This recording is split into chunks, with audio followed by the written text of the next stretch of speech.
when AI took a look at both of our podcasts, all of the material we have, you guys have a little bit more than we do.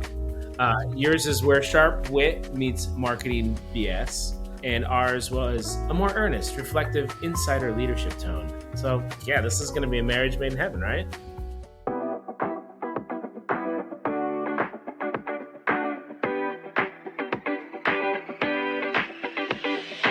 This is the Snarketing podcast, for marketers, by marketers, talking to marketers with just a touch of snark. Now, here are your hosts, Valerie Vespa and Matt Wurst. All right, this is going to be an interesting experiment because for the first time in certainly our history, and I think maybe your history, we are creating a crossover podcast experience. So welcome to the Snarketing podcast, Unlocked podcast crossover extravaganza bonanza. You have Elizabeth Donovan, we have Austin Leonard, we have Valerie Vespa, we have Matt Wurst. There's a lot of people with a lot of opinions. This might be 4 hours. We're not sure yet, but are we ready to go? Let's go. Yeah. Ready as we're going to be.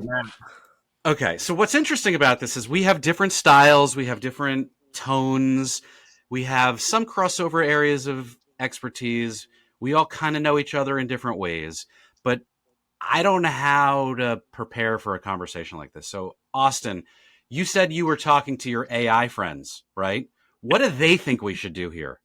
I mean, I spend a lot of time talking about and talking with AI, mostly because as Liz and I talk about on our podcast a lot, we both enjoy talking, and literally we'll talk to anyone that will talk to us, which is a scary thing in this new world of AI and agents. ChatGPT said point blank, like, it's 2 podcasts, it's 4 marketers, it's one big reckoning on where the industry's headed and what it's doing to the people building it. So let that sit for a minute with you for a theme of this episode. And it feels like a lot of pressure. We have to solve stuff? Oh, I didn't say anything about solutions. Well, Valerie and I are used to solving everything. That's just what we do. Point. It's correct. I guess we should start with just kind of getting to know each other in a podcast way. Like, how did you guys get connected, and what is the story you like to tell about the purpose of your podcast? Well, I'll take this one. Austin and I met at the Ascendant Network. We're on the founding council, so we've known each other for a little over 5 years. About maybe 10 to 12 months ago, I was looking for a podcast host. I was asking around, who do you think would be a good fit for Elizabeth? People were giving me names. I was like, no, that's not going to do it. And then we were at Silicon Valley and Austin got off stage and I said, oh man, he's been in front of me this whole time. How did I not think of Austin? The king of retail, the queen of commerce. So he got off stage, and as usual, Austin and I are never following the rules, right? We go outside, we're having a coffee, we're chatting. And I said, Austin, you want to do a podcast with me? He's like, I really don't have any time, but I want to. And I said, like, I have time, but I've been searching high and low for a podcast co-host. And he said, you know what? I've already written it up. I said, me too. We shared notes. It was identical. I said, it was destiny. And that's how it began. How can I say no? I mean, you see, every time I talk to Liz or with Liz, I get a promotion. I'm now the king of retail. I love that. It was a natural. She's one of the best hype people out there. So I was like, yeah, this is going to be a marriage made in heaven, right? Well, king of retail comes with a lot of pressure, by the way. That means you have to know, like, the prices of all of the items sold in these stores. Isn't that what that means? I'm the king. Why would I worry about the prices in all the stores? That's what AI is for. When he was at Sam's Club, look, I'm defending you, Austin. This is what a co-host does. When he was at Sam's Club, he was at all the stores. He was looking at where the products were placed and working with all the partners. And tell me if I'm wrong, but that's what I've seen as true. Yeah, no, that's why I was making fun of myself with the king part there, obviously, but no, we like to talk about it as Liz is obviously the New Yorker of the partnership. I like to say I represent the rest of the U.S. Based in Dallas, but have lived in a fair amount of places across the U.S. Never in New York. I spent a lot of time in stores and obviously at Sam's and the clubs and at Walmart. I was walking the stores all the time because that's how you can truly learn retail and understand your customers and go from there. I think it's interesting that you guys met at a conference because Valerie and I met at conferences. We were actually, our origin story, and I'll let you tell it in more detail, Val. We were actually going to only record from events and Yes. create like this live remote. And the initial idea was going to be called Pros and Cons. We were the pros at conferencing. I That love was that. the origin story. But it was too much work. We don't have to bring like microphones in our carry-ons. And the one time we tried to do it live, I got super stressed about the tech because Never seen Matt so stressed. He was moving furniture in this like random conference room. it was not a good look. I was sweating. I don't get nervous, but I was nervous. So there's something that we have in common. We already found common ground, guys. I love it. I love it. Wait, Austin, what was the AI description for the mashup of our two podcasts? Oh, you mean the retail media therapy underlying title? It's what's real, what's BS, and what's next. Yeah. And then I mean, wasn't it something about like snarketing versus your podcast coming Oh yeah. together? So when AI took a look at both of our podcasts, all of the material we have, you guys have a little bit more than we do. Yours is where sharp wit meets marketing BS, and ours was a more earnest, reflective, insider leadership tone. So it's very nice. Wow. What if we actually tried to switch personalities for the rest of the podcast? Can we be Ernest? Can you call me Ernest for the rest of the conversation, actually? And you guys be Snarky? As long I as you're can be reflective. snarky. I am very funny. I should have been a talk show host, but here we are. I wanted to be a talk show The, host too. the snark and sharp wit is not something that would be new to any of anyone that knows Elizabeth and I. So I love Yeah, it. well, maybe we'll find some happy medium. And if not, then we'll just scrap this and we'll pretend like it never happened. You know what we could do? We could bring back pros and cons, but do it together. We could certainly do that, right? Like we're actually we're doing a few episodes, I think, over the next few events, right? Can already happened. Wink, wink. Right, we're recording this right before listener. We're going to let you in on a little secret. So this is a non-can, non-recap. what is the origin story of this specific podcast? Like, why the heck did we want to do a collab between this very snarky podcast and this very authentic, earnest, reflective podcast? Well, Elizabeth bullied her way into it. I mean, let's be honest. I don't think I bullied my way into it because you're the one who was following up with me, making sure I was getting on the line today. Well, once you committed, I wasn't going to let it not happen. I'm just talking about like months ago. So Elizabeth and I have collaborated in that she is an advisor and on the board of my company, like my day job, not my podcast, but my day job. And as we have gotten into the retail and commerce space as one of our core verticals, she has been invaluable in educating me, connecting me with smart people, including you, Austin. But I think the more we've spent time together in real life and virtually, we're like, why not see what happens? Why don't we just hit record on the crazy conversations that we typically have? I have to say, I was driving my mother to a doctor's appointment once, and then Matt and I were on the phone, and she's like, I like that guy. He's so funny. And I was like, weren't we funny together? She goes, but I want to meet him. He That's is so funny. that's your target audience for your podcast, right? Well, My yes, we are. Yeah. Sometimes I go through our recordings and look at the video of it, and I look at Matt's face when he's listening to someone respond to a question This we've is him. asked them, and he makes all of these. He makes all of Surprise these faces? like surprise faces, and I just start laughing. Like you just make me funny, even just from like your facial expressions, not even words spoken. Matt, you are quite a gem. Anyway, and this is why I enjoy being on a podcast with you. Okay. I think we've amply covered this Yes, from the 4 positions and 4 perspectives we have. yeah, So, yes. should we get into like the real stuff about? I want to talk about retail media. I want You to talk do. about retail Yeah, media. I'll second that. I'm also a fan Commerce of talking media. about media. Liz Yes, wants to and talk about commerce. and commerce media. Yep. So everyone wants in on retail and commerce media. I think that is now like a stipulated fact. But not everyone knows what they're doing as they get into it. So I would be curious from the 2 experts. Like I'll ask the first question and then we can all go from there. What is the biggest like misconception Wait, But like also like someone said retail, someone said commerce. Does someone want to explain the difference between the two? I love explaining the difference of this. And I've been doing it since 2022 in Ad Exchanger. When you think about retail media networks, commerce media networks, what retail media networks are, they're selling those products within their stores.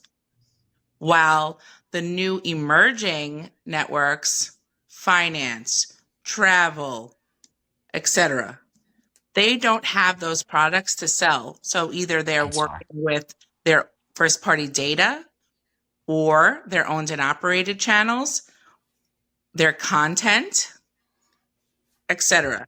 So though that's the main like easiest term to say is you're not selling something within your brand. So retail media. So you're thinking of the Targets of the world, the Ultas of the world, etc. They have other products that they're selling. While commerce media has partnerships, first party data, the path of purchase solutions, but they both have the right to win. I look at the retail media as a subset of commerce media, and some of this is all just labeling and trying to like trend spot so that analysts and others can start to put us all in neat little boxes. But commerce media and retail media have been going on a lot longer than any of us have been. Not even podcasting, but like probably alive. When you go back to like how shopper marketing started in the '60s and '70s, but really from retail media started becoming a labeled thing in the late 2010s. And commerce media was happening all along. Like PayPal did not just all of a sudden decide to have an ads business, for example, but like how it's evolved so that commerce media can actually be a little bit more of a clear segmentation of how and which data set you're coming from is, I think, a big part of why you'd look at them together and separately. But part of it's also the commerce networks that are saying, wow, okay, let's do it a little bit differently than we've done in the past. It's not just about monetizing the data. It's also about building unique assets within our owned and operated inventory. It's also then working with some of the retail media networks and understanding how we can help them amplify for their shoppers. But to me, it's they're very closely related, as retail media has a lot of commerce data, but most retailers only have their commerce data versus the commerce networks have a wider network, but not necessarily the in-depth about each retailer that the retailers have. Is it working? I mean, I'm assuming the answer is yes, given that everyone has jumped in, but like without asking you to spout specific data points, there's a brand component to it. Certainly when it's off channel and it's in social and the content needs to be a bit more engaging, but on site, right? Like it's really more, or has been, conversion and performance focused for retail. If commerce doesn't have that direct conversion opportunity, is there some meeting in the middle where you have to create that balance, or is one more weighted than the other? Well, let's be clear. Commerce still has a place where there's a checkout happening. They just might not own the actual end retail store. Yep. When you think about how someone is paying, that's what's feeding a lot of the newer financial commerce networks and things like that. I would just throw this back out though. When you say, is it working? That's a very broad question. So who's asking, and what's your definition of success? Okay, here's three questions, or three audiences, right? You've got is this snarky? This is real. Like, this is like me putting on my intelligent hat for a second, which I usually leave at home, but I'm going to put it on. I brought it with me just for today because I was so nervous. So you have the retailer or the commerce platform, right? It is a destination where people are going. It's a website. It's a physical location. It could be an app. And they need to move inventory. They need to build consumer relationships. Then you've got the actual either advertiser in this case, or the brand that is being sold or being a partner or sponsoring in this ecosystem. And then you have the consumer, right? So there's like multiple constituents and stakeholders. I think they all have different objectives, or some of them overlap, some of them align, right? But is everyone winning? Well, I'm going to pivot a little bit from this question, because when we're thinking about this, we have to think of the customer first, right? Because you don't want to take away from that experience. But a lot of what Austin and I do on our podcast is that we're bringing on the GMs that are building these networks, right? There are so many stakeholders involved where you have to weigh all of these factors when you're building these networks, right? So when you're saying, is it working? One, focus on the customer. Focus on the channels that you have, right, from your owned and operated, and then look at your first party data. But yes, it is working. Are we all there yet? No, everyone's in a different phase right now. When you're thinking of Amazon, is it working for Amazon? Of course, it's working for Amazon. It's working for Walmart. They've been in the game much longer. There's so much trial and error. Like when we're talking to all of the media network players on our pod, a lot of them will say it's not as easy as it may look to some when you're building, right? Because you have to test a lot. You have to make It's sure. about maturity, right? You Yeah. have to grow and learn, and I'm still maturing. I'm 40 years old. You don't right? want to upset your loyalty set, right? You want to make sure you're adding value to your customers, because what is this all for? Yes, we're trying to create top line revenue, but the way media networks are set up, and when it's done right, you're enhancing that experience for your customer, for them to come more, and you're solving for their problems, whether it be in retail, something they're purchasing, or whether it be through their travel experience and getting a discount on an excursion, et cetera. So you're really thinking about, like, if I'm solving for my customer and they're coming back again, it is working. Yeah. And if you think about the e-commerce omnichannel shopping experience in 2020 and then go back to 2015, that's a lot of what retail media and commerce media is funding. It's so much easier today to get things quicker, to have seamless transactions, to have your payments in all these different places. So I think, yeah, it's working because it's helping to fund a lot of those things. If you're the customer and you're the end consumer that's out there, yeah, it's working. If you want to talk about the hype side and the ad tech side, I think that's a different conversation. And then the other one that's also a very deep path, and I think one that's fascinating as the roller coaster continues, is like, what do the brands actually think about it?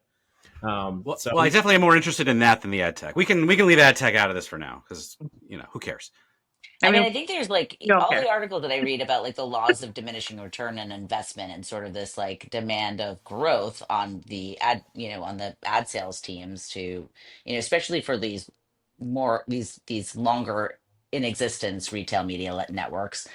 I think the ecosystem kind of evolving and shifting and changing into more options kind of seems interesting to me. But like, if you've been investing in the big box brands for quite some time and their products evolve within their retail media network, where are they finding growth when they've like it's funny, like I'm in out of home and they're obviously using out of home now as an not maybe not Walmart, but like maybe Target or something, using out of home as an audience extension. We're seeing a lot of retail media networks interested in that, because where are you going to find growth unless you continuously are finding more products to sell through as advantageous? So I think there becomes that pivotal like question there, that I find interesting.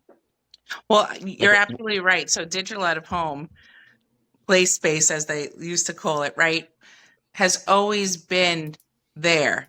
And these commerce networks now are saying, wow, I have these screens within my properties, within my stores, and that's a way for them to bring in top line revenue, curate opportunities, bring in their marketing personalization. But people ask Austin and I all the time, like, what's the future? And we're always asking everyone that comes on. So when we're thinking about retail media 4.0, right? We said 3.0. Now I feel like it's evolving so quickly, but we're going to see a lot more of those partnerships, whether it's with publishers, bringing in more storytelling, bringing in more audience extension.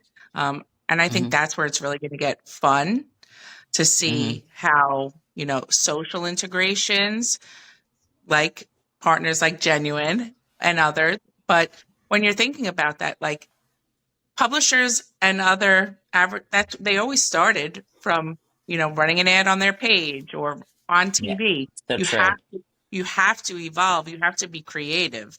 There is so many different partnerships that align audiences together. And I recently spoke at Navigator to a room full of publishers because they're like, what is RMN? What is Commerce Media Networks? How can we get involved?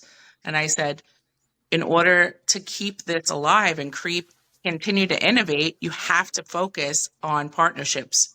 So look at your audience, look at the value you bring, and begin starting to reach out to these networks, vice versa, because there's going to be more synergies out there, I believe, and more things happening in the next 6 months that I'm excited about. Who do you think is either an existing RMN or like an up and coming one that you are interested in, fascinated by, or just think is doing the right things? I love what the travel airlines are doing. They have so many owned and operated opportunities, whether it's in the back of the seats, their mobile app. There's so many ways you could integrate your existing partners to enhance and surprise and delight. But I would even love to see products coming on the plane. If we know Oh you're yeah, flying sampling. first class, some sampling. So I think there's a lot of creativity and a lot of partnerships that are going to start happening, which I'm excited about. Yeah, that's Interestingly, cool. that happens in Europe, right? Like if you fly EasyJet, like they come around with the cart. I'm like, where are we? Like this doesn't happen on the Delta shuttle to Boston, right? Like they're not whipping that out. They're still using SkyMall in Europe. That's the difference, Matt. No, I'm kidding. That is funny how we're going all the way back to the evolution of media and commerce together, thinking And we about how didn't you could even bring prep. a product on the plane. Well, I mean, nobody asked me, and no one's asked me a question yet, by the way. So we have to find some balance here. Matt, can I ask you a question? I would love your take from CMO, right? You're a CMO. You're a great innovator. You're always pushing the limits. How do you think in this space it's going to evolve? Will it continue to be called retail commerce media, or do you think it's going to be just called media? What would be the ideal term and vision if put your CMO cap and share it with the world now? Yeah, I mean, if we're talking about how do we brand this space moving forward, there is an evolution that is taking place, and I actually wrote about this recently on LinkedIn. But it was how the evolution of retail and commerce media will become more of a connected media experience. I've been calling it a community media network for a couple of years now, but something that one of you said there's too many people on this conversation. I can't remember who said it at this point, but like audience extension has been an initial driver of 1.0 and 2.0. And I think that's actually becoming a bit more challenging. One, the retailers and commerce platforms are like hemorrhaging margin because they can't fulfill the inventory. I think there are solutions, including the one that I am building with my day job, that will keep more of that revenue in-house, but also create more social, engaging, community, sticky type experiences that are more aligned with what the consumer is actually looking to do now, right? Scrolling video, social proof. I think that's going to drive a lot of this now, where there is a direct on-site conversion opportunity. So I think that's number one. And I call that, by the way, instead of audience extension, I call that audience intention. So it's not out, it's in, but it's also based more on predictive and as well as actual behaviors. The second, which I think is a bit more interesting, is going to be in an augmented reality space, like the ability now, like I know Web3 and metaverses kind of talk about hype cycles. They're kind of on the downside.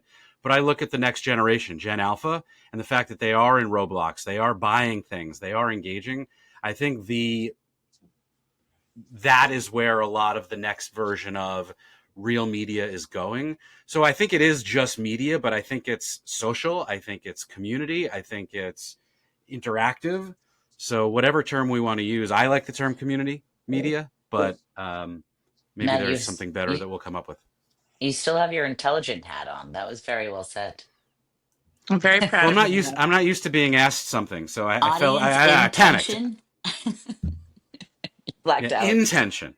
But no, in all seriously, that was a great response. And I think by identifying where the industry is going, that's how we're supporting the industry to move forward, right? We need to push those next level opportunities, because we can always still talk about measurement or other topics that we continue to hear as buzzwords, but it's important to really think about, let's put our heads together and solve and move forward and make something Well, creative that's going to delight and make consumers happy. And you know from that what'll help us perspective, do more of that, though? Creative thinking. I actually think, and we haven't talked about this yet, but I do think this is where AI will help. And I don't want to like take us down this rabbit hole, but I don't need to be in the measurement optimization game, because the AI will do that better than any human being, right? So if I can get better insights in real time because of whether it's now better curated content experiences or generative or regenerative contextual continuity, like I want more personalized experience as a consumer. I guess my question that I would ask the group is, if we're talking about AI, I have found that the RMNs are still a little bit traditional in the way they're using ad tech or some of the technologies, but are there other shiny objects now that will help move the industry forward? So I think they are shiny objects, but I do think, to your point, that people would love to be talking about the cool stuff and the time-saving stuff that AI can build. But most media companies, and I'll definitely go specifically after retail media and commerce media, are still operating in a place where you run a campaign, you do the measurement, and you get a report 6 to 8 weeks later that a human needs to receive, needs to analyze, needs to edit, and shift it out. Now, I know there's plenty of technologies that have changed that, just to be clear, but I think that that's like, as you're building your tech stack as a retailer or a commerce media network, that's an important component and a step you can't skip. And as we were talking earlier about like how there's this convergence of publishers and retail media networks and how you need to build the business. I do think calling that point blank, like things that you can't skip, foundational items. I'll give a shameless plug to Drew Cashmore on this one. His article a couple weeks Oh, ago he's going to love this. Oh, he's going to love this. about the stages of maturity. It's not, you don't have to go through all the stages, but it's the steps inside those stages that you can't skip. And I was talking with a retailer yesterday about this specifically, and they called out point blank, like, many of us that have done more than one build, like, we know exactly what the steps are. Our organizations, where we enter them, they might be at different maturity levels of what they've done with their builds, but there's certain steps you can't skip over, and making sure that you've got the right tools and the right people are important. But to your point around where AI fits in, you need to make sure that your data is in a good place and that your reporting and your methodology is in a good place that brands will actually believe it before you can then go out there and start doing the fun, shiny object stuff. Yep. Or else you're gonna have to call it what it is, which is like, this is more of the icing on the cake. This is more of the fun, flashy stuff that'll get us headlines. But what the right, brands are actually paying for is real material sales, what they're asking your for. your house And needs to be proof. tidy. Your house needs to Yes. be tidy. You Yeah. have to build in, you have to build your foundation for the house, the support, a stitch in time, or a stitch in, how does that saying go? Yeah. A stitch in Whatever it is. time saves If you can't nine. remember it, then it's obviously not that relevant. It is Yeah. relevant. It's basically saying you can't skip over the foundation. You have to build a strong Yes. foundation in order for you to do all the other fun things. There are just certain things you have to do to make it run smoothly. Yeah. Resourcing, stakeholder alignment, data readiness, omni-channel, look at the journey of your customer. Those are things, they're non-negotiables. I know it's really funny when you think about AI. There's like so many startups that are like B2B startups that are helping companies to do exactly that. So there's AI to actually get your foundation ready for better use cases of AI, right? And it does help because there's so much information out there. And this is the other thing that we talk about a lot on our podcast, which is there's so much information out there. If you're starting from scratch today, or even just starting with a much smaller base, it's way easier than it was 5, 6, 10 years ago, because a lot of us had to go through the jungle and like carve out this path to figure out, oh, you can actually take the metrics out of a PowerPoint and put them into an Excel was the next big thing. And then you can put them into a dashboard and maybe eventually one day an API. Oh my God, slow down. So I now know. you got AI to do all that for you. Well, it's a great evolution, although I think on the flip side, right, all the articles I've read in the last few weeks are like, there's going to be no more entry-level jobs because the AI can do all that. So I don't really know how that changes the corporate ladder or the cargo net. I think at this point it's going to be more like where everyone's just kind of stepping on each other to get ahead. But what skills do you think are going to be in most demand as the industry continues to evolve? We talked about an understanding of data, but like you don't need to be the one who knows the Excel macros anymore because you never need to know that ever again. No, but you need to be able to interpret the results that you're seeing from AI to make sure that you can actually call out what is real and what's not. And you have to be able to know the technology and know your customer specifically so that you can understand how to get the right solution. And also, depending on where you sit in the ecosystem, make sure that you can actually deliver that end outcome and talk about it in a way that the end user, whatever level that they are, can understand. So I don't think that AI has taken away any of the entry level jobs. My hope is that it makes entry level jobs more about people being able to think versus people having to process data and use Excels and do the macros. Creative thinking. It What a it, le- concept. it leaves time for creative thinking. It leaves time for you to really look at what you're putting forward. I think, and I'll just say this one thing, like, don't be afraid of AI. Get yourself immersed within it, right? And I don't have to tell anyone on the call here, but this is for the audience. Like, practice in the tools, because if you don't, you're going to get lost. I mean, not to. I mean, I love the optimism here, and I think that's partially right. But I think there's a reality in that there will be a lot fewer jobs in this industry that are required. In like the same way that a farmer didn't know how to use the machines when the Industrial Revolution happened. Yes, you need to learn the tools, but like not everyone got a job. So I'm telling my kids like learn plumbing. That's what they said about Google 20 years ago, and I think Google's a massive employer now. I think the programmatic industry has way more people that it employs today than it did 10 years ago when they're like, oh, everything's going to be programmatic. We're not going to need all these programmatic salespeople, all these publisher salespeople. So we're people. Genuine connections, Matt. The human race will evolve. We have to keep people employed. We'll find something else for them to do, Matt. Don't worry. I agree. It just may not be in this industry. But in general, there are fewer people in our industry now than there were 20 years ago, right? So let's fact check that because I don't agree. I don't. I mean, fact check. Certainly on the agency side, it's Oh, the bigger companies. Maybe. Yeah. Well, maybe No they're chance, going to that's indies. right. Maybe the indies are getting larger. We believe in fact checking so much. I asked my team, and they said there was approximately 450,000 people employed in advertising in 2000. So, are you plus or minus that number? Are you? What's your advertising or broader marketing? Advertising. Well, I don't know what advertising is anymore, but I don't use that term. To me, advertising is a subset of broader marketing. You don't know if you're right or wrong on this one. Valerie, I want to hear your opinion right now. Pause, Matt. I want to hear Valerie's opinion. About whether the ecosystem is larger today than it was 5-10 years ago. And do you think that the robots are going to take our jobs? I just think that, like anything, you're going to have to look for different types of jobs coming into the job market from college or not Mhm. college. And yes, and I think that there should be a desire to have certain people go into plumbing because we need plumbers. Like, so, but in the same vein, do we need people coding? It's a nice to have at this point, but like it's not going to be as desirable as it was 5-10 years ago. So I think there, like Austin said, I think there will always be jobs to be had. It's just like in what form you're actually going to do them is different. I Well, don't know. don't worry. When I retire, someone will take my job, and I will be with the palm trees having a coffee shop in the South, and y'all I, could come.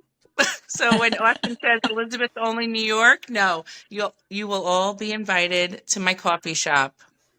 okay, As and long I'll as be it's a next door with the low bar. humidity location, not a high humidity High location in the South. humidity, high frizz index, sweat Mm. it out, do some yoga, enjoy the night breeze.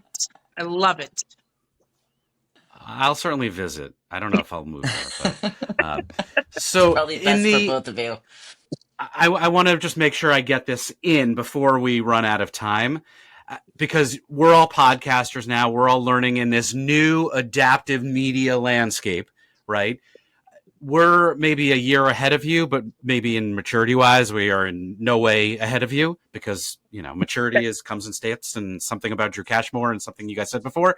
But you're building this growing audience with your podcast. What do you think has been in the early stages for you, like a surprising moment, or whether it's something a guest said or just the way you're working together that either is going as planned or did not go as planned? I love to hear these stories. Austin, you go first. That's the order. So I like it. So what secrets we've unlocked so far is kind of what you're asking. Yes. Is that we definitely have a lot as an industry to talk about. There's a lot of fascinating people. It is really hard, as I told Liz way back when, and out in Silicon Valley, finding the time to make sure that you get to talk to all of them. Mm-hmm. And then more importantly, to move quickly to get that stuff published and pushed out there in a way that you feel comfortable with is the hard part. And I think that the one of the secrets you asked earlier, like what's some of the things that the audience may not know about you, is that it takes a lot of work to press send, to press publish on things. And Liz and I have talked about this a lot. She's definitely a lot more aggressive on just saying, hey, let's get something out there. And I'm more of like, I want to make sure that all the T's are crossed, the I's are dotted, and that like the right thing is out there. And so we're trying to balance that, but like it's this authenticity challenge that's out there. You have to have a lot of courage to put it out there and do it, and then keep doing it every single week and month. That's why we give a tip of the cap to you guys and wanted to collab with you guys, because you guys have done this for a while. You have a lot of great content out there, and you're trekking through it. I love that. I appreciate that. Elizabeth, what do you think? What have you unlocked? I've unlocked that I can work well with others and not always be the leader of the conversation. That's nice. That's nice. That I've met my match there. But I would say the community, the support we're getting from, the people we have worked with for the last 10 to 20 years, they're actually, there's my dog. They're actually listening to our podcast and giving us feedback. Doesn't that feel good? I mean, when it's good content, people will listen. I think that's a good learning in general, no matter what the content is. But yeah, like I think I'm thankful, right? We're humbled by that people are listening, but we're also humbled that we're able to bring on and collaborate with such amazing guests, just like yourselves. So no one has said no to us. Actually, we have a lineup of people who are like, can we get on the pod? So that to me was like, we're doing the right thing.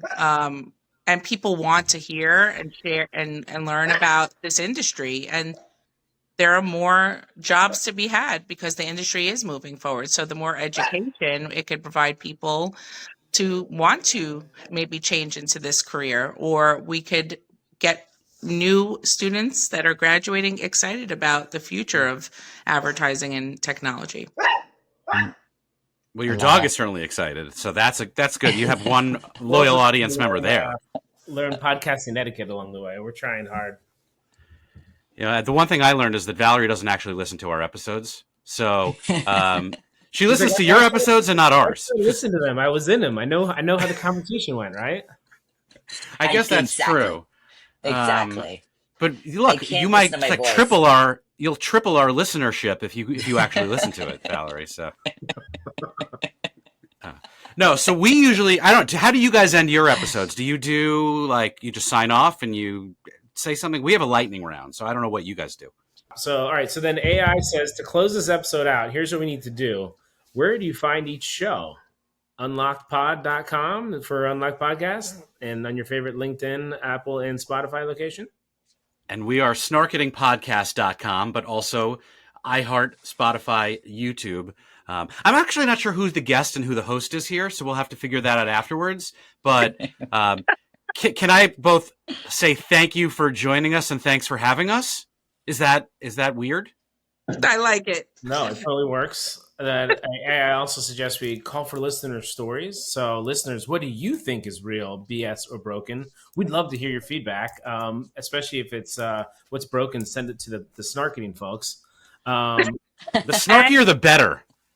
And if you'd like us to do this again, we're happy to be your moderators at the next conference. And if you're still listening, we really appreciate you. We thank you for downloading and sharing with your friends. And you'll find us soon. We're going to tease this according to AI. We'll possibly have a follow-up or live episode at a conference coming to you soon. Ooh, I love that. But we got to get paid for it. We got to get paid for it, guys. Come on. This was the freebie. This was the little taste, the teaser that we give. Yeah. Now, show we me have the money. not paid for anything yet. Use exactly what Matt just said and say, if you'd like to hire the four of us for your local conferencing or family reunion or bar mitzvah, let us know. I am an ordained minister, so I can also do your wedding. Boom. Right job. Thank you for joining Snarketing Unlocked with Valerie, Elizabeth, Austin, and Matt. Save the best for last. Well, that certainly was fun. A crossover experiment success. Thanks Austin, Elizabeth, Val, and Matt for a great primer on all things retail and commerce media. Until next time, stay unlocked, stay snarky, and stay cool. I'm Alan Teleantis, signing off.